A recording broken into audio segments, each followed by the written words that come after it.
Merci encore une fois pour ce moment, pour cette opportunité que toi tu me donnes de pouvoir apporter ta parole à ton peuple, Seigneur. Papa, qui suis-je moi pour me lever, pour parler de ta part éternelle? Je ne suis simplement que de la poussière, Seigneur.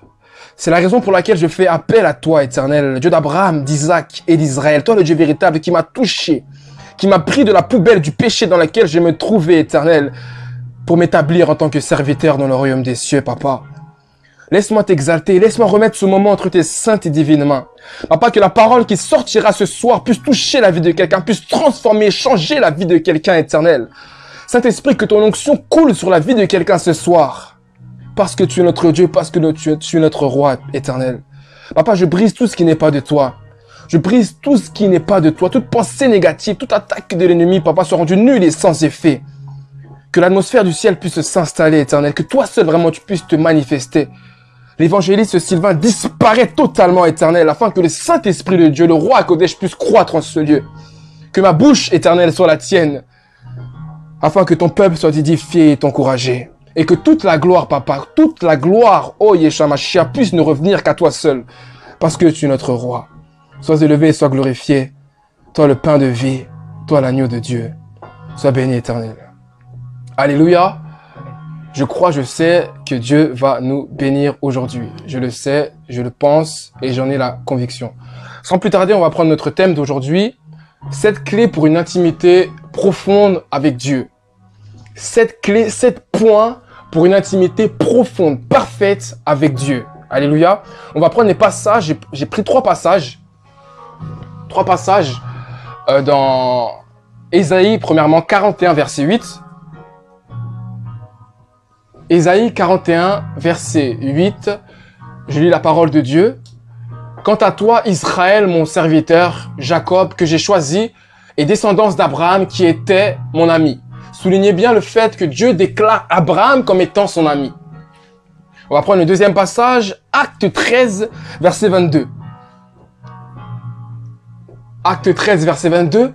« Puis l'ayant rejeté, il leur suscita pour roi David, auquel il a rendu ce témoignage. J'ai trouvé David, fils d'Isaïe, homme selon mon cœur. Soulignez bien, homme selon mon cœur, qui accomplira toutes mes volontés. » On va prendre le troisième passage. Jean 13, verset 23. Jean 13, verset 23, je lis la parole de Dieu au nom de Yeshua. Un des disciples, celui que Yeshua aimait, était couché sur le sein de Jésus. Un des disciples, celui que Jésus aimait, parfois le plus, il est écrit dans d'autres versions, était couché sur le sein, sur la poitrine de Yeshua. Alléluia. Était couché sur la poitrine de Yeshua. Ces 3 personnages que nous venons de lire, ces 3 personnages que nous venons de citer, ont marqué leur existence. Ont marqué leur passage ici-bas sur terre. Ont marqué leur époque. On fait la différence par la relation qu'ils entretenaient avec Dieu. À tel point que Dieu les a qualifiés. À tel point que Dieu les a distingués. À tel point que Dieu a fait la différence au milieu de leur génération. De par la relation qu'ils entretenaient avec Dieu. De par l'intimité qu'ils avaient avec l'Éternel. De par la relation qu'ils avaient avec Dieu. Le point de corrélation, le point commun entre ces 3 personnages bien-aimés, c'est l'intimité. Et c'est de cela que nous allons parler ce soir. L'intimité qu'on peut avoir avec Dieu. La relation personnelle qu'on peut entretenir avec le Seigneur. Avec Dieu. La Bible déclare que Dieu a considéré Abraham comme étant son ami. La Bible nous dit que Dieu a considéré David, le roi David, comme étant l'homme selon le cœur de Dieu. L'homme selon mon cœur qui accomplira toutes mes volontés. Et le 3e passage, dans Jean 13, verset 22, la Bible nous déclare que Yeshua considéré, avait même distingué Jean comme étant le disciple qu'il aimait le plus, au milieu des 12. Jean comme étant le disciple qu'il préférait, qu'il appréciait davantage par rapport aux autres. Pourquoi? À cause de la relation qu'ils entretenaient, à cause de l'intimité qu'ils avaient. Cette intimité-là a distingué Jean. Cette intimité-là a distingué David. Cette intimité-là, cette relation personnelle-là a distingué Abraham parmi sa génération. Et aujourd'hui, on connaît Abraham comme étant l'ami de Dieu. Aujourd'hui, on connaît David comme étant l'homme selon le cœur de Dieu. Et aujourd'hui, on connaît l'apôtre Jean, le disciple Jean, comme étant le disciple que Jésus aimait le plus. Alors vous allez me poser cette question, bien-aimés, c'est quoi l'intimité? C'est quoi avoir une relation personnelle avec Dieu? C'est quoi avoir une communion parfaite, une communion profonde avec Dieu? On va prendre un exemple tout simple. On va le transposer très souvent au cours de ce message. On va prendre un exemple terre à terre que tout le monde puisse comprendre. Il y a un homme et une femme, un mari et une femme qui s'aiment. Un couple amoureux. Dans ce couple amoureux, on va partager nos secrets. L'homme va partager ses secrets avec sa femme, tout comme la femme va partager ses secrets avec son homme. Ils vont partager leurs ambitions, ils vont partager leurs projets, ils vont partager tout ce qu'ils vont faire. L'homme va connaître les faits et les gestes de sa femme, tout comme aussi la femme va connaître les faits et les gestes de son mari. C'est une relation à double sens qui est établie entre eux. Une relation forte, intime, personnelle, qui les relie. L'intimité que la femme va développer avec son homme rendra son homme indispensable à sa vie. Vous me suivez? L'intimité que la femme va développer avec son homme va rendre son mari indispensable à sa vie.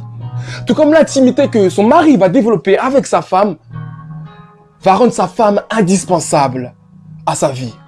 Tout comme Bethsabée était devenue indispensable à la vie de David. Tout comme David était devenu indispensable à Bethsabée ou dans d'autres traductions Bathsheba. Alléluia. Et c'est à cela que Dieu aspire avec tout un chacun de nous. Établir une relation intime avec tout un chacun de nous. Établir une relation personnelle avec toi. Une connexion familièrement étroite avec toi, avec moi, avec tout un chacun de nous. C'est ce que Dieu souhaite mettre en place. Avant même que nous puissions aller prêcher, avant même que nous puissions apporter la parole, avant même que nous puissions évangéliser, Dieu souhaite que nous puissions être ses intimes avant toute chose. Dieu souhaite que nous puissions poser notre tête sur la poitrine du Saint-Esprit de la même manière que Jean posait sa tête sur la poitrine de Jésus. La Bible nous déclare que Jean posait sa tête sur la poitrine de Jésus. Ça veut dire qu'il avait la possibilité d'analyser le système respiratoire de Dieu. Jean était le seul qui avait l'opportunité d'écouter les battements du cœur de Dieu. Écoutez, la respiration, c'est la résultante de nos émotions. Je répète, la respiration, c'est la résultante de nos émotions.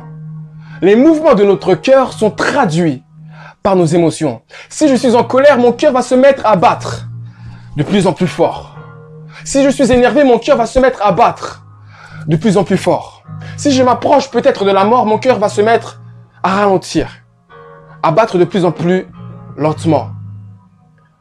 Les mouvements de notre cœur traduisent nos émotions.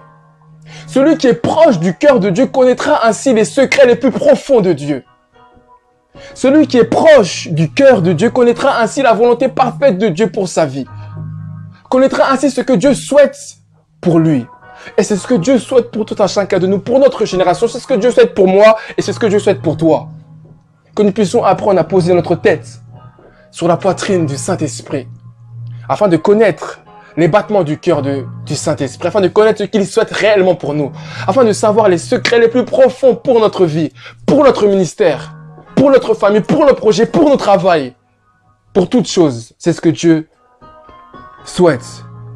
Et avec toute humilité, bien-aimé, moi qui ne suis que de la poussière, moi qui ne suis rien, Dieu m'a fait grâce d'établir 7 points, d'établir 7 clés que nous allons découvrir au fur et à mesure de ce message. J'espère qu'on va avoir le temps, qu'on ne va pas prendre beaucoup de temps. On va pouvoir les décortiquer un à un afin que nous puissions savoir qu'est-ce que Dieu, quel est le plan, quelles sont les 7 clés que nous pouvons mettre en place pour établir une véritable connexion intime avec le Seigneur, avec Dieu, avec Yeshua, de la même manière que Jean, avec cette connexion, avec cette intimité avec Dieu. Alléluia. Donc le premier point que nous allons prendre, merci Saint-Esprit. Ah, merci Saint-Esprit. Le premier point, c'est apprenons à nous tenir par moments à l'écart, loin de la foule, Pour connaître la solitude, je répète, le premier point, apprenons à nous tenir par moments à l'écart, loin de la foule pour connaître la solitude. J'aimerais souligner une petite différence entre l'isolement et la solitude. Il y a une différence entre être isolé et connaître la solitude. L'isolement, c'est la douleur d'être seul. C'est une situation qui est subie. L'isolement, c'est la douleur d'être seul. C'est une situation qui est subie. On va prendre Psaume 25, verset 16. Psaume 25, verset 16. Aujourd'hui, on va beaucoup lire la Bible. J'espère que vous avez tous votre Bible. J'espère que vous avez tous votre Bible. Alors, Psaume 25, verset 16, la Bible nous déclare « Regarde-moi et aie pitié de moi, car je suis abandonné et malheureux. » On va prendre le deuxième passage. 2 Timothée 4, verset 16. « Dans ma première défense, personne ne m'a assisté, mais tous m'ont abandonné. Que cela ne leur soit point imputé. » Alléluia. Dans le premier passage que nous venons de lire, dans le psaume 25, verset 16, c'est le roi David qui est en train de parler. Dans le premier passage que nous venons de lire, psaume 25, verset 16, c'est le roi David qui est en train de parler. Et qui est en train de dire, regardez-moi, ô Dieu, ô Seigneur, et aie pitié de moi, car je suis abandonné. C'est une situation qu'il est en train de subir, une situation d'isolement. Et dans le deuxième passage, c'est Paul qui est en train de parler et qui est en train de dire, dans ma première défense, personne ne m'a assisté, mais tous m'ont abandonné. Que cela leur soit point imputé. Ils ont connu l'isolement, mais pas la solitude. Pas à ce moment-là, du moins. Et c'est la différence que j'aimerais souligner, parce que là, nous allons parler de ce qu'est la solitude. La solitude, c'est une situation que tu acceptes, une situation que tu souhaites, une situation que tu veux pour ta vie, pour un moment donné. La solitude. Et rechercher la solitude, bien aimé, est crucial. Rechercher la solitude, c'est primordial. Rechercher la solitude, c'est tellement important pour approfondir sa communion avec Dieu. Pour accentuer sa communion avec Dieu. Pour accélérer sa communion avec Dieu. Dieu souhaite que nous puissions passer des moments dans la solitude. Pour que nous puissions approfondir, accélérer. Pour que nous puissions accentuer notre communion profonde avec Dieu. Alors vous allez me poser la question, mais comment? De quelle solitude tu es en train de nous parler? On va prendre notre exemple par excellence. Jésus-Christ de Nazareth, Yeshua Mashiach, l'exemple par excellence, le modèle parfait.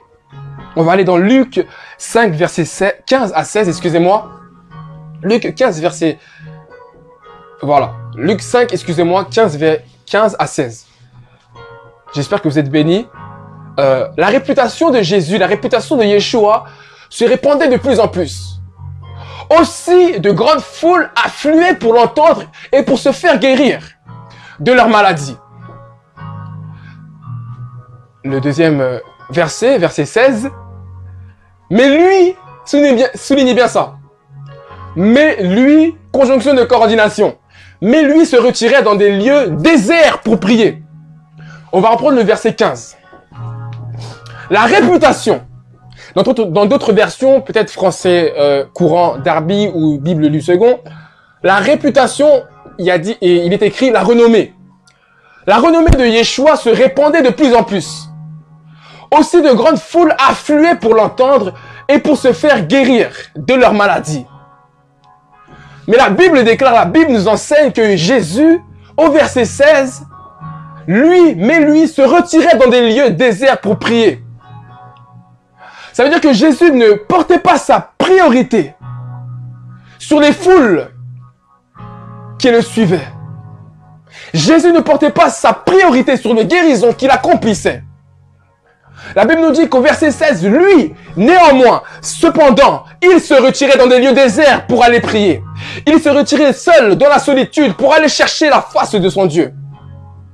Ce qui n'était pas important pour Yeshua, ce qui n'avait pas d'importance pour Jésus, ce n'était pas les followers, ce n'était pas les likes, ce n'était pas toutes ces choses-là. Mais c'était ces moments d'intimité dans la présence de Dieu. La Bible nous déclare que les foules suivaient Jésus, que les guérisons suivaient Jésus, que les miracles, les prodiges, les signes accompagnaient le ministère de Jésus, de Yeshua. Mais ce qui avait de l'importance pour lui, c'était son intimité. Au verset 16, mais cependant, néanmoins, lui, Jésus, se retirait dans des lieux déserts pour aller prier, pour aller chercher la face de son Dieu. Jeune serviteur et moi-même, ceux qui sont appelés au ministère ou ceux qui sont déjà dans le ministère. Ce qui importe, ce n'est pas d'avoir beaucoup de followers, ce n'est pas d'avoir des likes, ce n'est pas d'avoir beaucoup de choses, beaucoup des miracles, des prodiges, des signes, mais c'est l'intimité que nous pouvons avoir avec Dieu. Jésus, l'exemple par excellence, ne portait pas son regard sur les foules qui étaient en train de le suivre, mais il priorisait son intimité avec Dieu. Les foules, les followers, les likes, les guérisons, les miracles, c'était des choses secondaires pour son ministère. Ce qui était prioritaire, c'était son intimité avec le Seigneur. Ce qui était prioritaire, c'était sa relation personnelle avec le Seigneur. C'était ça que Jésus aimait, c'était ça que Jésus souhaitait. C'était cela que Jésus souhaitait. Avoir tout d'abord sa relation intime avec Dieu. Jésus, Yeshua Mashiach, savait que la clé de sa réussite en public, se trouvait à genoux, face contre terre, dans le secret, face à Dieu. Yeshua était au courant que la clé de sa réussite, bien-aimé, excusez-moi, en public, se trouvait à genoux, face contre terre, dans le secret, dans l'intimité, face à Dieu. Jésus savait cela. Pourtant, il était Dieu. Pourtant, Yeshua Mashiach était Dieu lui-même. La Bible déclare dans Jean 1, verset 14. Pas besoin d'afficher le passage, mon frère. La Bible déclare dans Jean 1, verset 14. La parole était Dieu. La parole était avec Dieu. Et rien de ce qui n'a été créé sans la parole. Tout ce qui a été créé par la parole. Jean 1, verset 14. La parole s'est faite chair et est venue habiter parmi les hommes. Jésus-Christ de Nazareth, qui était lui-même la parole. Avant même que le monde ne soit, la parole était déjà. C'est-à-dire que Yeshua HaMashiach était déjà. Celui qu'on appelle je suis était déjà. Et la Bible nous déclare dans Luc 5, verset 15 à 16, que ce qui était prioritaire pour lui, c'était son intimité. C'était sa relation personnelle avec Dieu, or que lui-même était Dieu. Il ne portait même pas ses regards sur les miracles, sur les prodiges, sur les signes qu'il était en train de faire. Mais c'était tout d'abord prioritairement sur son intimité avec le Seigneur, sur sa relation avec le Seigneur. Aujourd'hui, Dieu est en train de nous poser la question ce soir. Où en est notre intimité avec lui? Où en est notre relation avec lui? Où mettons-nous notre priorité? Où mettons-nous notre priorité avec le Seigneur? Jésus savait que le secret de son onction se trouvait dans les moments d'intimité. Jésus savait que les secrets de son onction se trouvaient dans les moments d'intimité. On va prendre un exemple, encore une fois, terre à terre, pour que tout le monde puisse comprendre. J'ai ma voiture Peugeot 307. Je vais prophétiser ma Mercedes-Benz. J'ai ma Mercedes. Ma Mercedes ne marche pas avec de l'huile. Ma Mercedes ne marche pas avec des pommes de terre. Ma Mercedes ne marche pas avec de l'eau. À un moment donné, il faut que je puisse passer à la station essence. Vous êtes d'accord avec moi? Pour que je puisse refaire le plein et repartir de nouveau. C'est de la même manière. Lorsque je suis en train de vous parler, bien-aimés, il y a une onction que Dieu a déposée sur ma vie, que Dieu aussi a déposée sur ta vie, et qui est transmise à travers la parole que je suis en train de donner. Et cette onction qui accompagne la parole a la capacité de pouvoir toucher les cœurs, transformer les cœurs qui sont ouverts et sincères. Mais cette onction-là se renouvelle. Cette onction-là a besoin d'un renouvellement, a besoin d'un plein, tout comme une voiture a besoin d'un plein. Et ces pleins-là, c'est dans l'intimité, c'est dans la solitude avec Dieu. C'est dans ces moments d'intimité que Dieu refait le plein d'onction. Il y a une station obligatoire pour l'onction. Tout comme il y a des stations obligatoires pour les voitures, le diesel, le carburant, le gasoil. Et pour nous, serviteurs, pour nous, enfants de Dieu, on a besoin de repasser à la station essence. La station essence qui se trouve dans le désert, dans la solitude, où Dieu nous refait le plein de son onction. La Bible déclare que nous sommes comme des vases vides.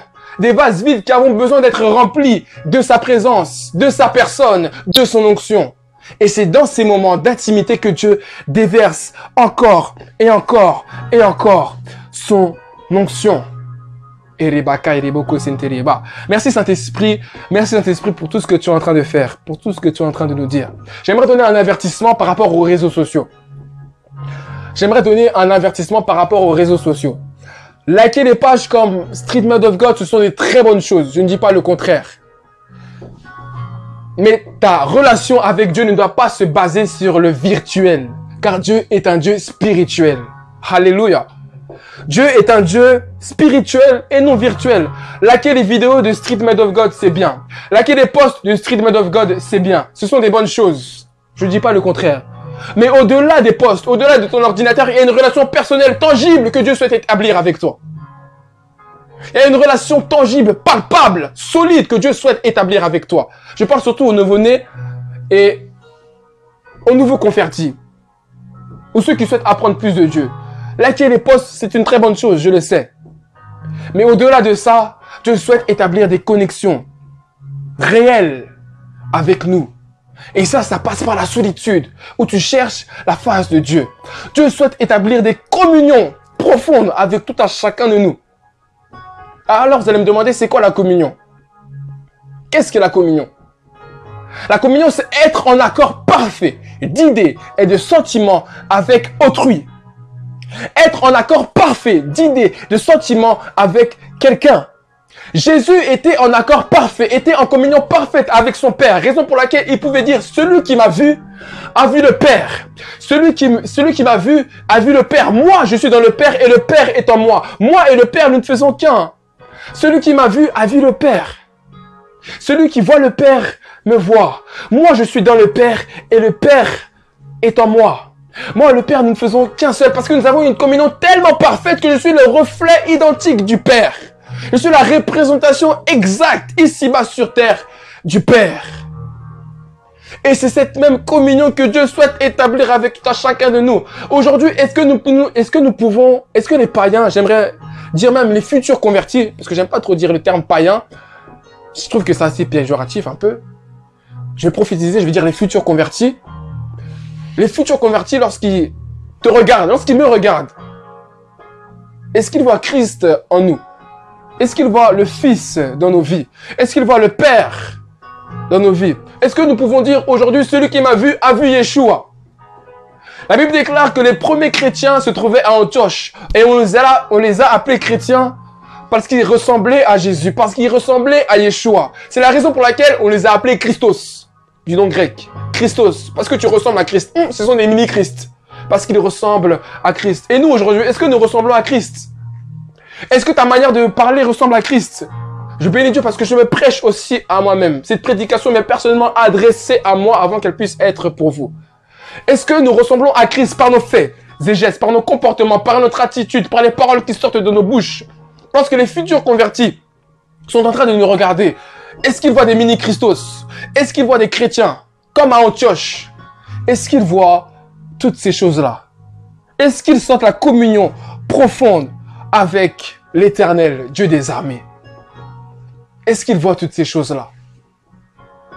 Il y a un passage que je n'ai pas eu le temps de noter malheureusement, mais qui me revient tout de suite en tête, qui se trouve, ceux qui ont leur Bible, dans Daniel 10,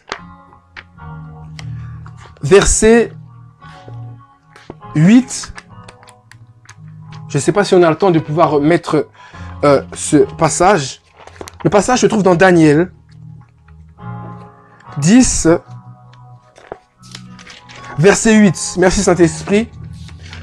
Merci toi le roi Kodé. J'espère que tu es en train de toucher des cœurs. Daniel 10, verset 8. Merci mon frère, be right. Je demeurais donc seul à contempler cette apparition. Je demeurais donc seul à contempler cette apparition grandiose. J'en perdis mes forces et je devins tout seul. Et mes traits se décomposèrent et je me sentais défaillir. Dans une autre version, il y a marqué « Je restais là seul ». La version français courant ou parole de vie, on peut voir qu'il a marqué « Je restais là seul. Et là, j'ai eu une vision. C'est dans la solitude que Dieu va t'apporter ta vision. C'est dans la solitude que Dieu va te parler sur ta vie. C'est dans la solitude que Dieu va t'apporter les projets de ta vie. Car j'ai formé des projets de bonheur et non de malheur. Et c'est dans la solitude que tu vas prendre connaissance de ces choses-là. Daniel était seul. Et la Bible nous dit que Daniel déclara, je suis seul. Et là, à ce moment-là, je reçus une vision. C'est dans la solitude que Dieu va t'apporter ta vision pour ta vie, pour ton mariage, pour ton travail, pour toutes ces choses-là. C'est dans la solitude. Bien aimés, cherchons la solitude. Cherchons la solitude afin de connaître davantage Dieu. On va passer au deuxième point. J'espère que vous êtes bénis par ce temps de partage. Le deuxième point,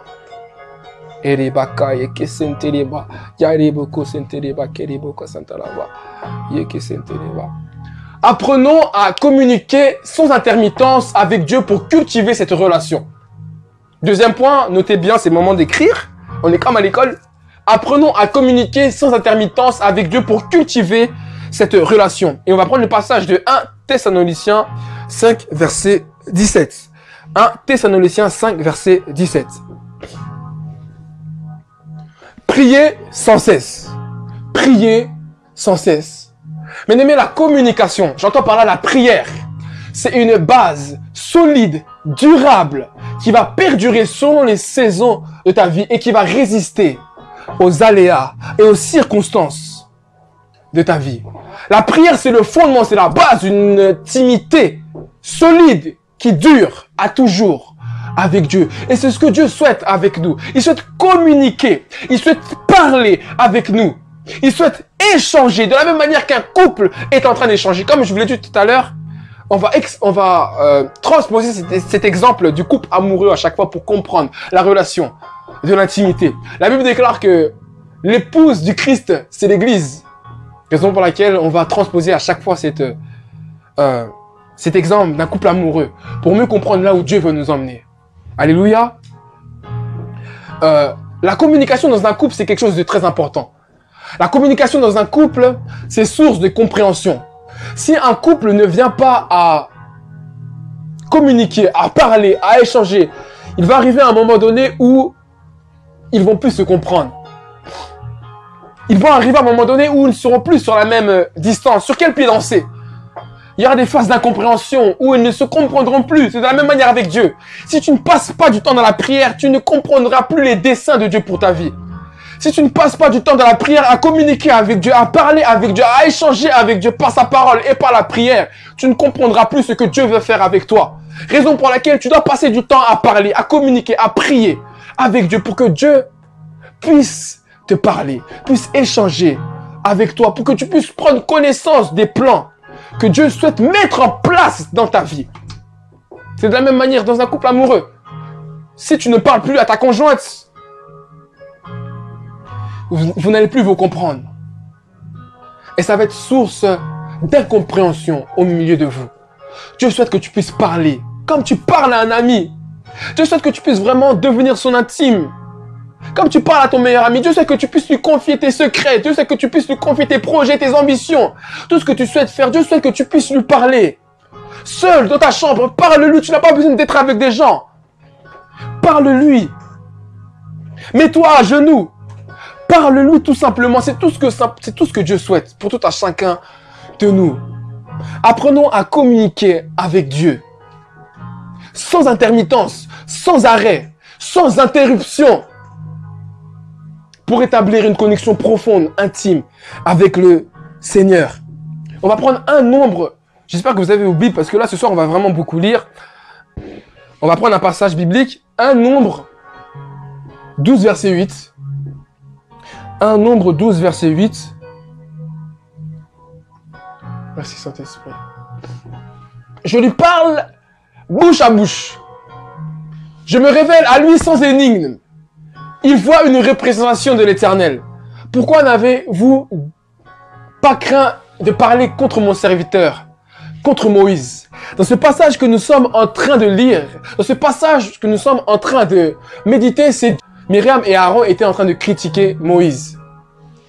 Et Dieu est en train de leur dire, à Myriam et à Aaron, je parle avec Moïse, bouche à bouche, directement, sans énigme, sans traducteur. Je me révèle à lui sans énigme. Il voit une représentation de moi. Pourquoi êtes-vous en train de le critiquer? Pourquoi êtes-vous en train de murmurer contre lui? Ce qui me plaît dans ce passage, c'est que Dieu est en train de déclarer, je parle avec Moïse bouche à bouche, directement, sans pour autant passer par des songes, sans pour autant passer par des rêves, sans pour autant passer par des énigmes. Dieu parle directement à Moïse. Moïse entendait directement la voix de Dieu. Il y a des dimensions où tu peux entendre directement la voix de Dieu te parler. Et c'est cela que je souhaite que tu puisses aspirer. Je souhaite de tout mon cœur que tu puisses aspirer à cette dimension où Dieu te parlera directement, où tu entendras directement la voix de Dieu. Et c'est possible, si un homme comme Moïse, qui a partagé la chair et le sang comme nous, a pu le faire, c'est que toi et moi, nous pouvons le faire. Nous aussi, nous pouvons entendre la voix du Dieu d'Israël, du Dieu véritable, du Dieu vivant, directement dans nos oreilles. Pour connaître les directives, pour connaître les faits et les gestes de l'Éternel, pour savoir ce que Dieu souhaite faire avec nous. Dieu peut te parler comme il parlait à Moïse, bouche à bouche, directement, sans passer par des rêves, sans passer par des songes, sans passer par des traducteurs, sans même passer par des prophètes. Dieu peut te parler et tu peux entendre audiblement la voix de Dieu, comme tu entends ma voix actuellement. Dieu peut le faire. J'en suis sûr, j'en suis certain et je prie pour cela. Qu'à partir de ce soir, Dieu puisse te parler de cette manière-là. Si tu deviens à l'intime de Dieu, si tu marches dans l'intimité, si tu souhaites et que tu aies la soif vraiment d'établir une connexion avec Dieu. On va prendre le troisième point. J'espère que vous êtes bénis, j'espère que je ne vais pas trop vite. Faut pas qu'on prenne trop de temps non plus. Troisième point. Excusez-moi, je suis un peu malade. Consacrons du temps à l'Éternel pour intensifier notre relation personnelle. Consacrons du temps à l'Éternel pour intensifier notre relation personnelle. Et là, on va prendre un passage. J'aime beaucoup ce point-là. J'aime beaucoup ce point-là. Matthieu 14, versets 23 à 25. Matthieu 14, versets 23 à 25. Quand il lui renvoyait, c'est Jésus qui est en train de parler, Yeshua Mashiach qui est en train de parler. Quand il lui renvoyait, il monta sur la montagne pour prier à l'écart. Et comme le soir était venu, il était là seul. La barque, déjà au milieu de la mer, était battue par les flots, car le vent était contraire. À la 4e veille de la nuit, ou dans d'autres versions, il y a marqué à la fin de la nuit, Jésus alla vers eux, marchant sur la mer. Jésus alla vers eux, marchant sur la mer. Au verset 23, la Bible nous déclare que Jésus monta sur la montagne pour prier à l'écart quand le soir était venu. Yeshua Mashiach monta sur la montagne. Il était de la génération des montagnards, comme mon pasteur Isaacar a pu le dire lors du worship meeting. Jésus, Yeshua Mashiach, le montagnard, priait à l'écart quand le soir était venu. C'est-à-dire aux alentours de 22h, 21h, quand la nuit s'est mise à tomber, il était là seul, sur la montagne. Soulignez bien le fait que le soir était en train d'arriver. Le soir était venu. 21h, 22h. Verset 25. La barque... Non, verset 25. La barque, déjà au milieu de la mer, était battue par les flots, car le vent était contraire. Verset 25 maintenant, excuse-moi. À la 4e veille de la nuit, vers 4h du matin, ou vers 5h du matin, vers la fin de la nuit, Jésus alla vers eux, marchant sur les eaux. Yeshua Mashiach était quelqu'un qui prenait son temps dans la présence du roi. Jésus était quelqu'un qui prenait son temps dans la présence de Dieu. Combien même qu'il était Dieu, Yeshua Mashiach savait que il devait prendre son temps dans la présence du roi. Il devait prendre son temps dans la présence de Dieu. Combien même qu'il était Dieu ici-bas sur terre. Yeshua Mashiach prenait son temps du début de la nuit jusqu'à la fin de la nuit dans la présence de Dieu. Alors je vais vous dire pourquoi il prenait autant de temps dans la présence de Dieu.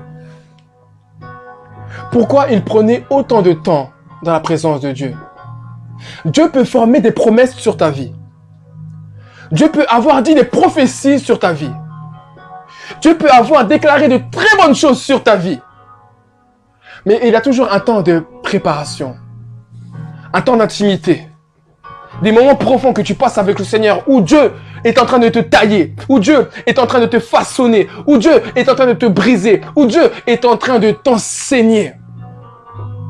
Pour que tu puisses rentrer dans la stature qu'il souhaite que tu puisses avoir pour les promesses qu'il avait formées sur toi. Merci Saint-Esprit. Ce temps de préparation, Jésus ne le bafouait pas. Jésus ne le négligeait pas. Yeshua Mashiach ne négligeait pas ces temps de préparation dans la présence du roi, dans la présence de Dieu.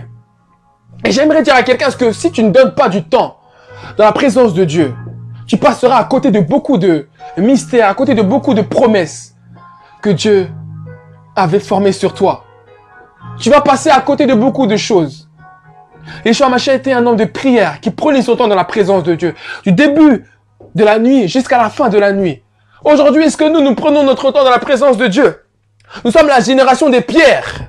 Yeshua Mashiach arrive devant Pierre. Jésus arrive devant Pierre et lui dit, mais tu n'as même pas pu veiller une seule heure. Lève-toi. Ceux qui sont venus prendre le Fils de l'homme arrivent. Nous n'arrivons même pas à tenir une seule heure dans la présence de Dieu et tu veux créer le réveil. Moi, je veux créer le réveil. Nous voulons créer le réveil, mais nous n'arrivons même pas à tenir une seule heure dans la présence de Dieu. Quel réveil parlons-nous? De quel réveil parlons-nous? Prenons du temps dans la présence du roi. Prenons du temps dans la présence de Dieu. Soyons les intimes de Dieu. Afin que Dieu puisse nous préparer. Afin que Dieu puisse nous façonner. Afin que Dieu puisse nous briser. Afin que Dieu puisse vraiment nous s'investir dans nos vies. On va encore prendre l'exemple d'un couple amoureux. J'aime prendre le couple amoureux, transposer ça à chaque fois. Si tu es un homme qui travaille beaucoup, tu es PDG d'une telle ou telle entreprise, tu es PDG de telle ou telle entreprise, tu vas prendre beaucoup de temps dans ton entreprise. C'est vrai. Tu vas commencer à réfléchir comment pouvoir accroître ton chiffre d'affaires, comment faire de plus en plus de bénéfices, comment mettre en place certaines stratégies pour avoir plus d'argent, pour bénéficier de beaucoup plus de choses. C'est la vérité. Et alors, à ce moment-là, tu vas commencer à négliger ton foyer, à négliger ta femme, à négliger tes enfants. Et ta femme va commencer à se lasser de toi. Tes enfants aussi peuvent commencer à se lasser de toi. Parce que tu vas commencer à créer un manque dans ta maison. Parce que tu ne prends pas du temps avec ta famille. Et c'est la même chose avec Dieu. Lorsqu'on ne prend pas du temps, on manque à Dieu. Je vous dis la vérité, on manque à Dieu. Je ne peux pas dire que Dieu peut se lasser de nous. Non, c'est totalement faux. Dieu ne se lasse pas de nous.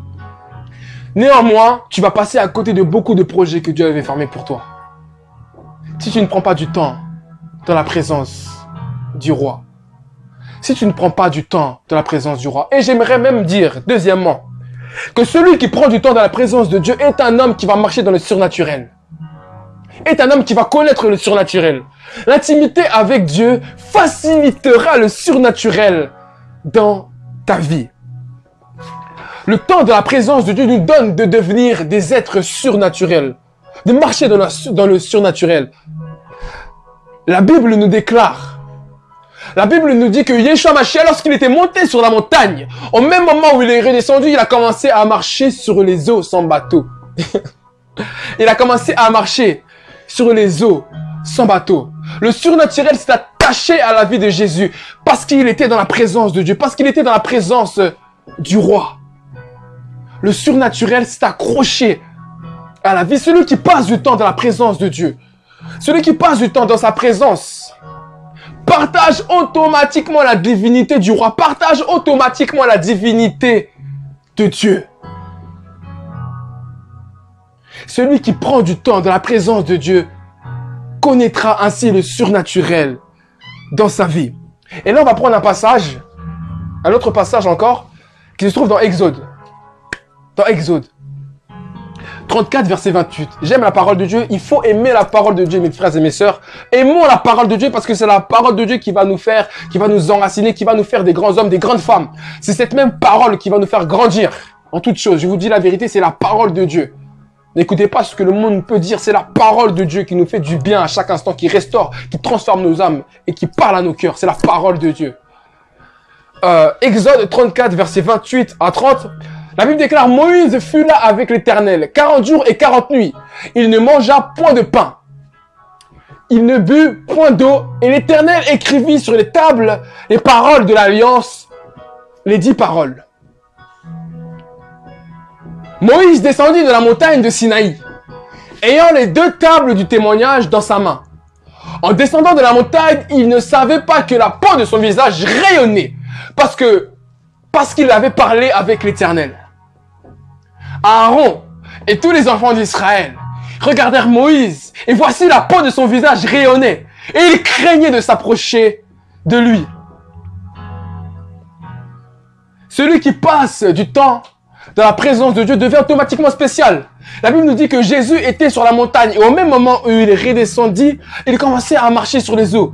La Bible déclare que Moïse était sur la montagne pendant 40 jours et 40 nuits dans la présence de Dieu. Il ne mangeait pas, il ne buvait pas, il était en train de jeûner, en train de communiquer dans la solitude, seul avec son Dieu. Et au même moment où il est redescendu, la Bible déclare que son visage rayonnait dans la Shekinah de Dieu. À tel point que les enfants d'Israël avaient peur de lui. Tout comme les disciples ont commencé à dire que Jésus était un fantôme. Tout comme les disciples ont commencé à déclarer Jésus comme étant un fantôme. Si tu passes du temps dans la présence de Dieu, on va commencer à t'insulter de sorcier. Parce que tu vas faire des choses tellement étonnantes, tellement miraculeuses, tellement extraordinaires que les hommes ne pourront pas comprendre. Ils vont te traiter de marabout, ils vont te traiter de sorcier, ils vont te traiter de tous les noms. Parce que tu vas faire des choses qu'ils ne peuvent pas comprendre.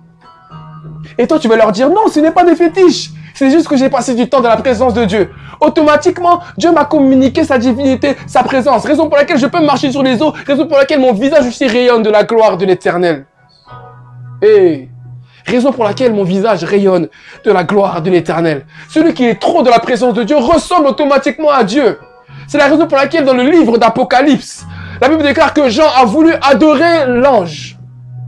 Jean a voulu adorer l'ange parce que l'ange était tellement dans la présence de Dieu.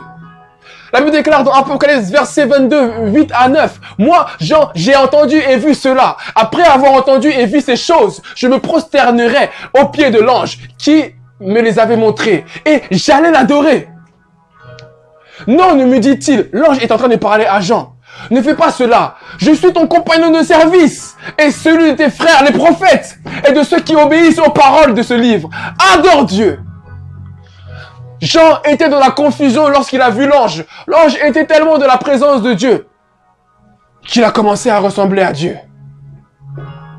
La présence de Dieu nous donne de ressembler à son Fils, nous donne de ressembler à Dieu et de marcher automatiquement dans le surnaturel.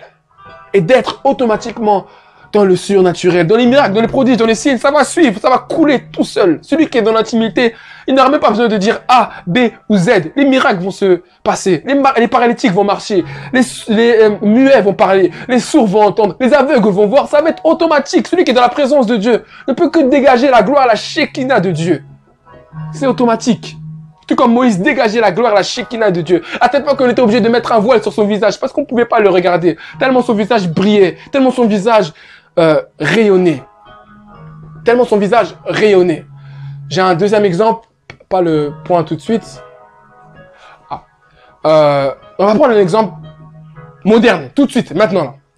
Un exemple de notre siècle. J'ai lu le livre qui s'appelle Bonjour Saint-Esprit. Le livre de Benny Hinn, un homme de Dieu que je suppose que vous connaissez beaucoup. Benny Hinn est en train de nous expliquer dans ce livre, le pasteur Benny Hinn est en train de nous expliquer dans ce livre, qu'il passait du temps dans la présence de Dieu. Il passait beaucoup de temps à chercher qui était la personne du Saint-Esprit. La Bible déclare que lorsqu'il avait encore 22 ans, 23 ans, 24 ans, il était dans la présence de Dieu, genou contre terre, à chercher qui était Dieu. 8 heures, 9 heures, 10 heures, c'est ce que son livre est en train de nous expliquer. À connaître qui était la personne du Saint-Esprit. Et aujourd'hui, nous voyons tous les résultats dans son ministère. Les miracles, les prodiges, les signes que son ministère est en train de faire. Parce qu'il savait que la clé de sa réussite se trouvait dans la présence de Dieu, dans le temps qu'il devait consacrer à l'Éternel. Alléluia. On va passer au 4e point. On va passer au quatrième point. La crainte de l'Éternel est indispensable pour connaître les secrets profonds de Dieu. La crainte de l'Éternel est indispensable pour connaître les secrets profonds d'Élohim. Et là, on va prendre Psaume 25, verset 14. Psaume 25, verset 14. L'amitié de l'Éternel est pour ceux qui le craignent. Et son alliance leur donne instruction. L'amitié de l'Éternel, c'est-à-dire, il devient ami avec ceux qui le craignent. Et son alliance leur donne instruction. Dans d'autres versions, il y a marqué que l'Éternel confie ses secrets. Le secret de l'Éternel est pour ceux qui le craignent. L'Éternel confie ses secrets à ceux qui le craignent. C'est ceux qui marchent dans la crainte de Dieu qui peuvent connaître les profonds secrets de Dieu. C'est ceux qui respectent les principes de Dieu. C'est ceux qui respectent la parole de Dieu. C'est ceux qui respectent les principes de Dieu, qui connaîtront ainsi les secrets de l'Éternel. C'est ceux qui marchent selon la volonté du Père. C'est ceux qui marchent selon ses voies, selon ses préceptes, qui ont alors accès aux secrets de l'Éternel. La Bible déclare dans Genèse 22, verset 12, qu'Abraham est devenu l'ami de Dieu à partir du moment où il a accepté vraiment de craindre. Je vais lire le passage. Il vient de s'afficher. Genèse 22, verset 12. Genèse 22, verset 12. L'ange dit, n'avance pas ta main sur l'enfant et ne lui fais rien. Car je sais maintenant que tu crains Dieu et que tu ne m'as pas refusé ton fils unique.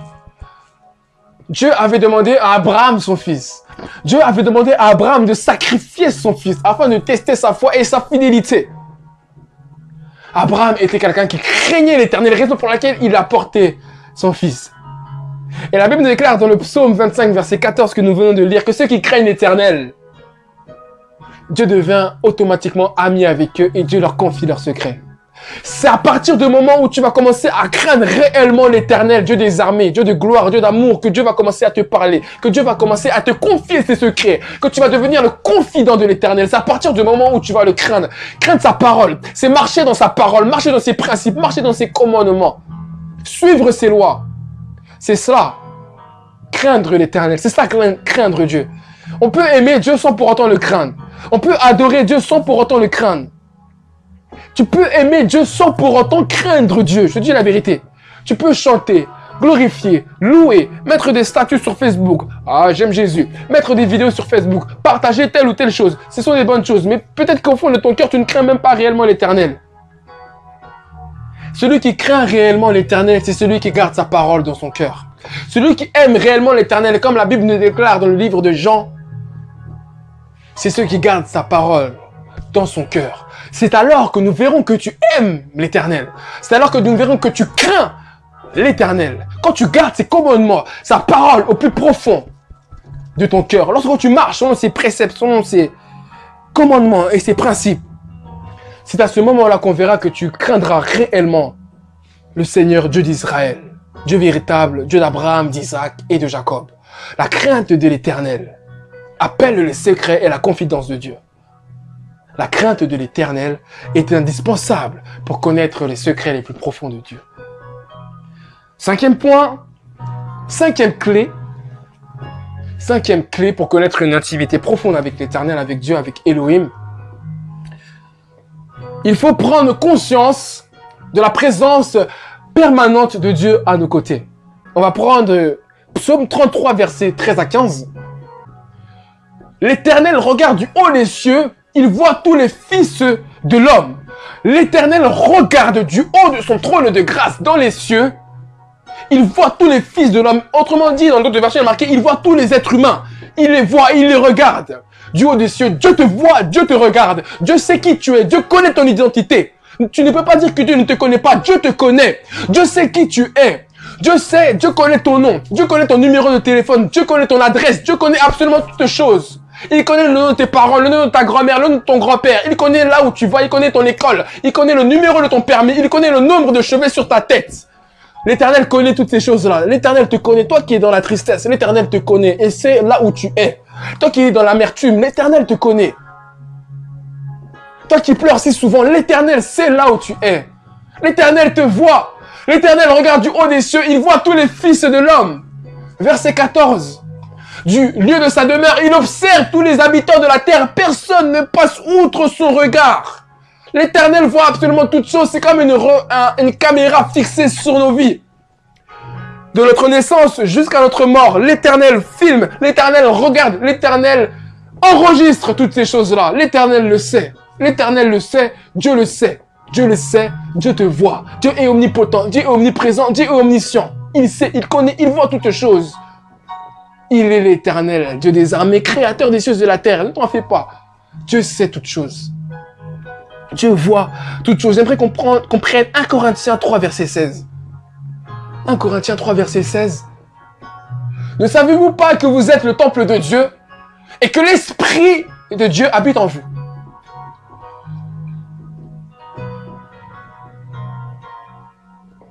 Ne savez-vous pas que vous êtes le temple de Dieu et que l'Esprit de Dieu habite en vous?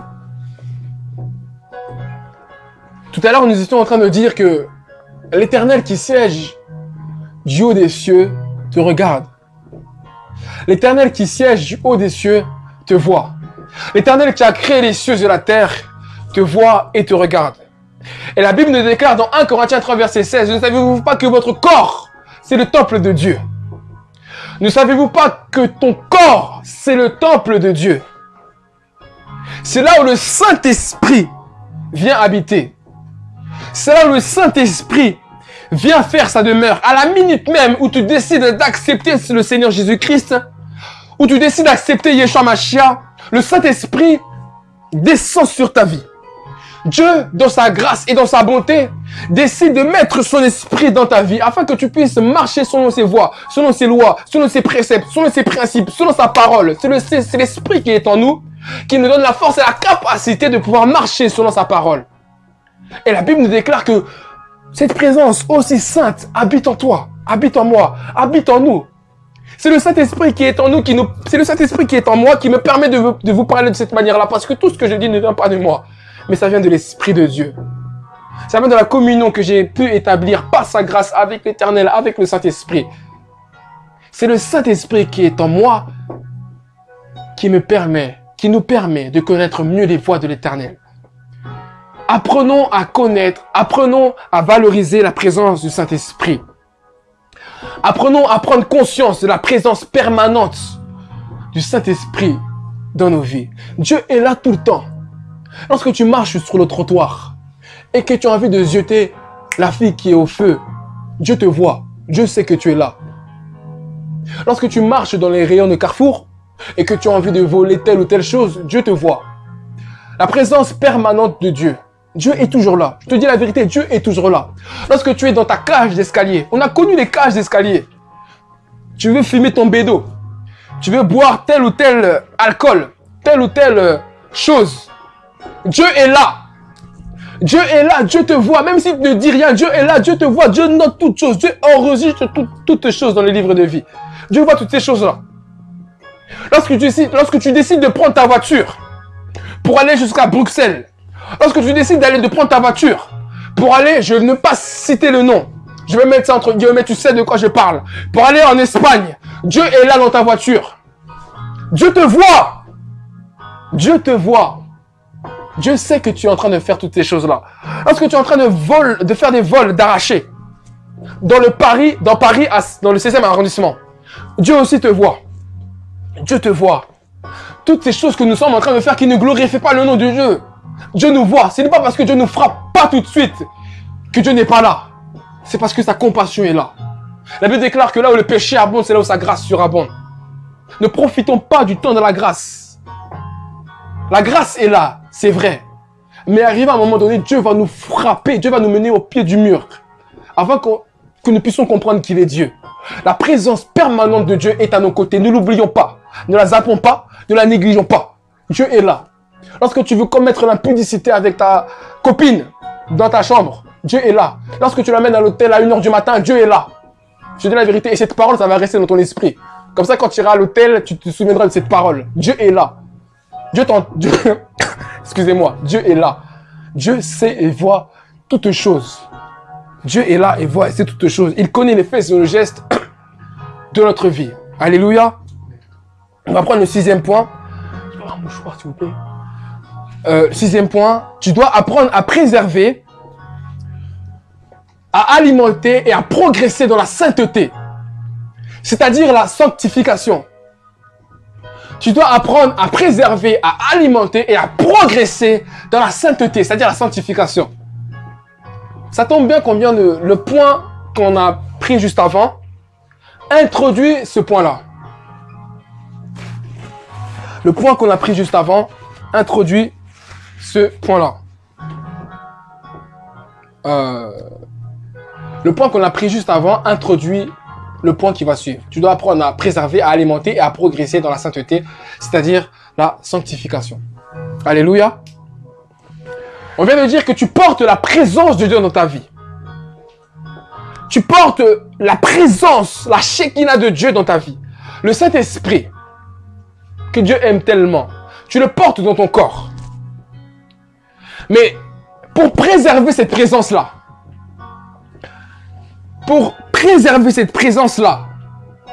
il faut que tu puisses marcher dans la sanctification. Il faut que tu puisses marcher dans ce qu'on appelle la sanctification. Et là, on va prendre Hébreux 12, verset 14. On va parler des choses qui font mal. On va parler des choses qui piquent un peu. Mais ça peut nous faire du bien. Parce que c'est la vérité. Et c'est la vérité qui libère. Et c'est la vérité qui nous affranchit. Alléluia, c'est la vérité qui m'a affranchi et qui m'a libéré du péché dans lequel je me trouvais. Et l'onction qui accompagne cette parole va te faire du bien et va te délivrer des jougs de l'ennemi. Je le crois, je le sais, je le prophétise, je le dis, je le prie. Recherchez la paix avec Dieu et la sanctification sur laquelle personne ne verra le Seigneur. Jeunesse de l'île de France, jeunesse de la France tout entière, recherchons la sanctification. Recherchons à nous sanctifier. Au moment même où tu as accepté tu as accepté Yeshua, au moment même où tu as accepté Jésus-Christ dans ta vie, tu es devenu automatiquement saint.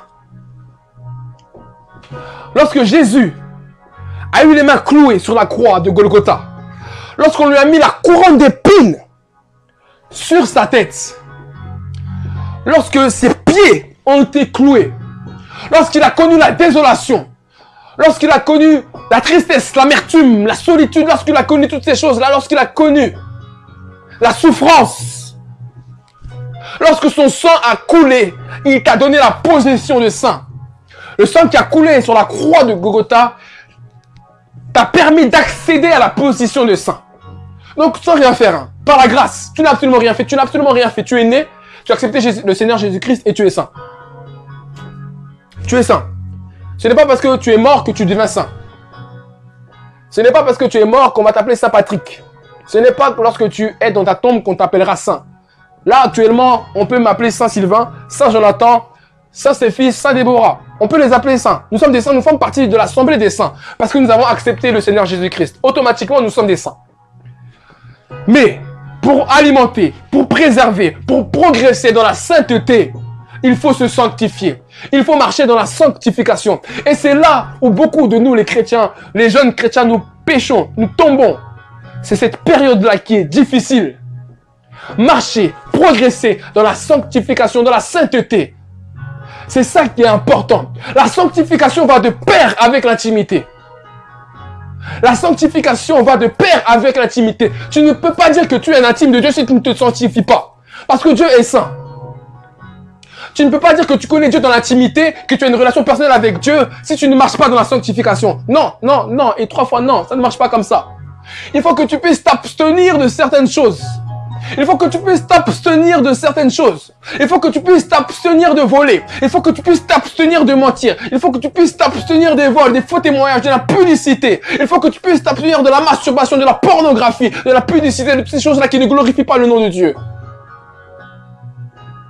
Afin que Dieu puisse te déverser en avantage dans ta vie.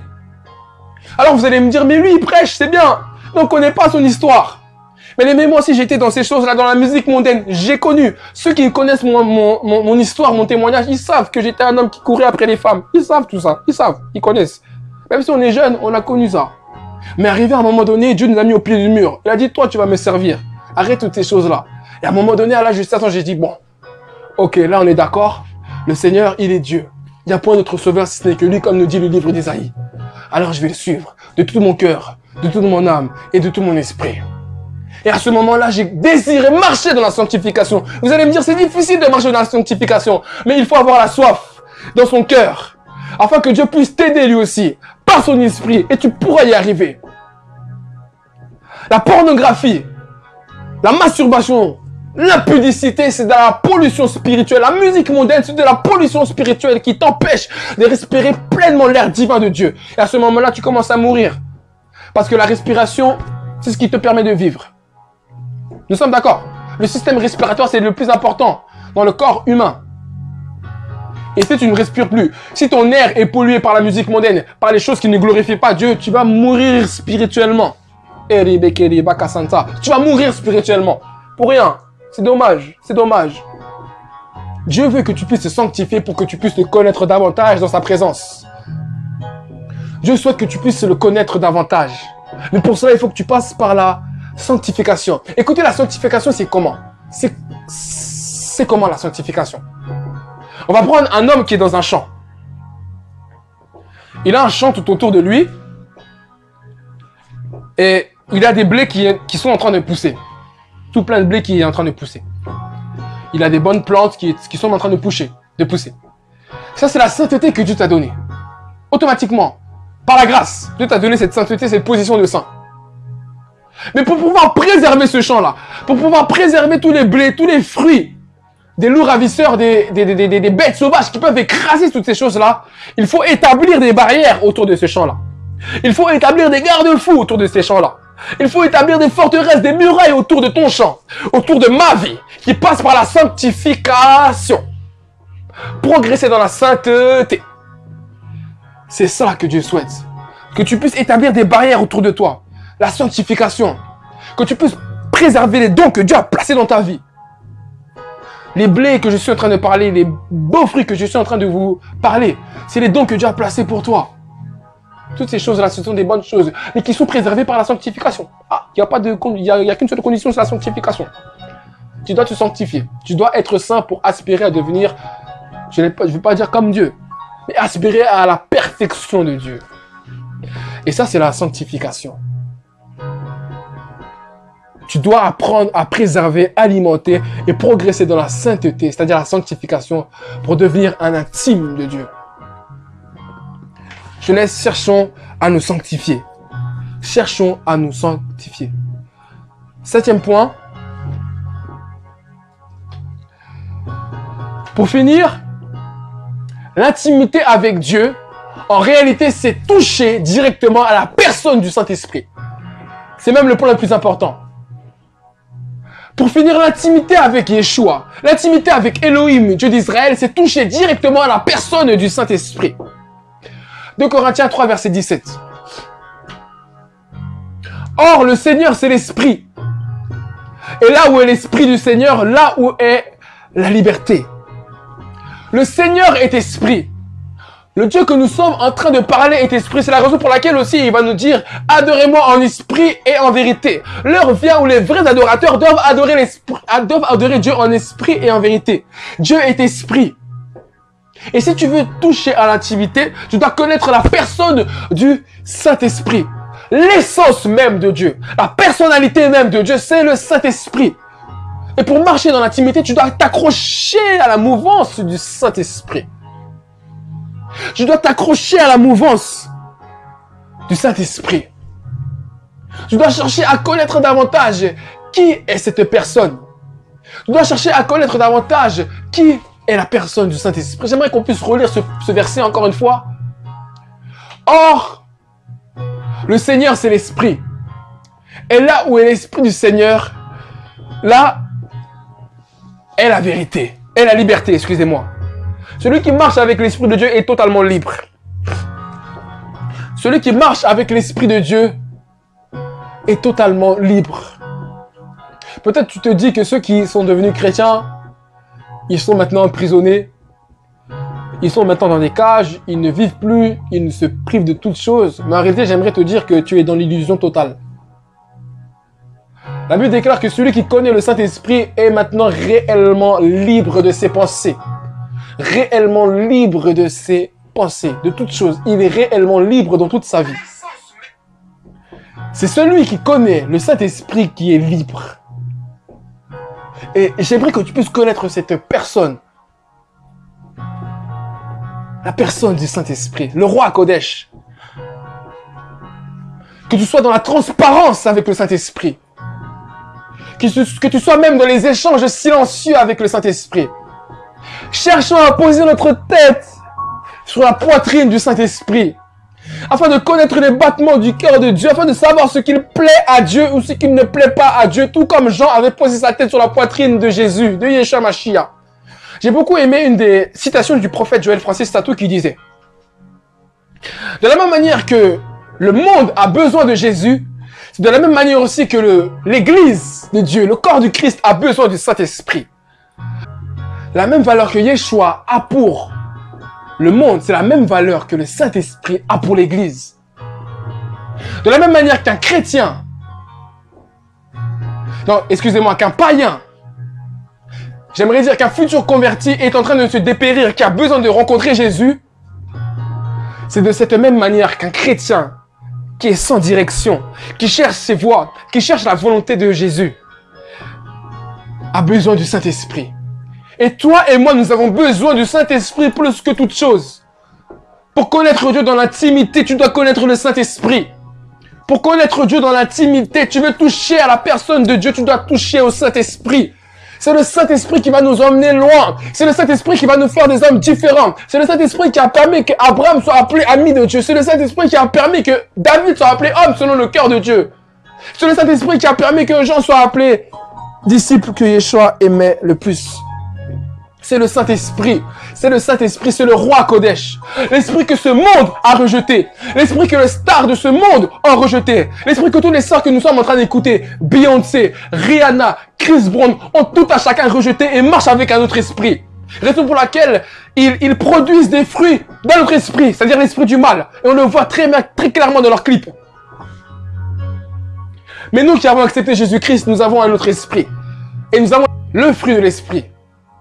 Le fruit de l'esprit, c'est-à-dire la bienveillance, la patience, la foi, la bénignité, l'amour, toutes ces grandes choses-là. Et c'est cela que Dieu souhaite pour tout à chacun de nous. Si tu veux devenir un intime de Dieu, si tu veux devenir un intime du roi de tous les rois, Yeshua Mashiach, tu dois connaître la personne du Saint-Esprit. Tu dois toucher à la personne du Saint-Esprit. À cet instant même, je suis en train de prier pour que le Saint-Esprit, là où tu es, puisse se manifester puissamment dans ta vie. Mais je crois que Dieu est capable de faire des choses miraculeuses. Touche simplement ton écran. Dieu est capable de faire des choses extraordinaires. Je le sais, je le pense, je le crois, j'en ai la conviction. Et l'onction qui va accompagner cette parole peut affecter ta vie. Ce n'est pas un spectacle ou toute autre chose. L'onction qui accompagne la parole qui sort de ma bouche peut affecter ta vie et te permettre de connaître qui est le Saint-Esprit. De la même manière que j'ai rencontré le Saint-Esprit, j'aimerais que tu puisses le connaître. De la même manière que le Saint-Esprit m'a transformé, m'a changé et m'a permis de connaître Dieu dans l'intimité, d'avoir une relation personnelle avec lui, c'est de cette même manière que je souhaite que cela puisse t'arriver au nom de Yeshua. Au nom du Seigneur Jésus-Christ. J'aimerais que cela puisse t'arriver, bien-aimé. Ce n'est pas pour la gloire des hommes que je fais cela. Je fais cela parce que j'aimerais vraiment que les choses puissent changer. Que tu puisses réellement rencontrer la paix, la joie en Yeshua.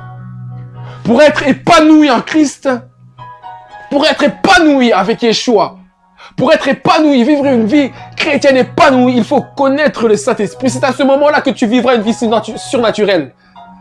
C'est seulement avec la personne du Saint-Esprit. Sinon, ta vie en Christ va être banale et lambda. C'est seulement avec le Saint-Esprit que les choses vont commencer à bouger, à changer. Que l'extraordinaire va s'attacher à ta vie. Que le surnaturel va s'attacher à ta vie. C'est la raison pour laquelle on ne peut pas revenir dans le monde. Aïe, on ne peut pas. On ne peut pas revenir dans le monde. On a connu une chose dans le Saint-Esprit et dans Dieu, dans la personne de Dieu que nous ne trouvons pas dans le monde. L'amour véritable. J'espère que ce message t'aura béni. C'est pas... J'aurais aimé vous avoir en face de moi une conférence. Je pense que bientôt on va faire des conférences. Hein, par la grâce de Dieu. En tout cas, je prie vraiment que le Saint-Esprit, là où il est, puisse se toucher. Que quelque chose, à partir de ce soir, puisse se manifester. Que quelque chose, à partir de ce soir, puisse se déclencher dans ta vie. Même si tu regardes la diffusion, quelque chose peut se passer dans ta vie si tu ouvres ton cœur avec sincérité. De la même manière que la femme qui courait après Yeshua Mashiach pour accrocher le pan de sa robe a reçu quelque chose. Elle avait ouvert son cœur et elle a reçu son miracle. Dieu est capable de faire toutes choses. Cet homme aveugle de naissance, la Bible nous dit que Yeshua a pris de la boue, a craché sur le sol et les a appliqués sur les yeux de l'aveugle. Et à ce même moment, il a dit à l'aveugle, va te laver dans les eaux de Siloé. Tu te laves dans les eaux de Siloé. Et à ce même moment, tu retrouveras la vue. Dieu est capable de faire des choses extraordinaires. Dieu est capable de faire des choses merveilleuses. Dieu est capable d'agir au-delà de l'imagination, au-delà de notre espérance, au-delà de notre intelligence. Je ne sais pas quelle est la situation difficile que tu traverses. Mais je sais que Dieu est capable d'agir si tu le crois et si tu ouvres ton cœur. Et je prie à cet instant même que Dieu se manifeste dans ta vie. Que Dieu fasse quelque chose dans ta vie. Quel que soit ce que toi tu peux traverser. Les problèmes dans ta famille, avec ton père, avec ta mère, avec tes frères et sœurs. Les problèmes par rapport au travail. Les problèmes, toutes sortes de choses que tu traverses qui sont difficiles à vivre. Que Dieu se manifeste pour toi à partir de ce soir.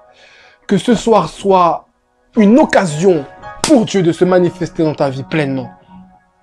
Je le prie, je le confesse dans le nom de Yeshua Mashiach. Que Dieu vous bénisse. Que Dieu vous bénisse. Bref, j'ai choisi Yeshua.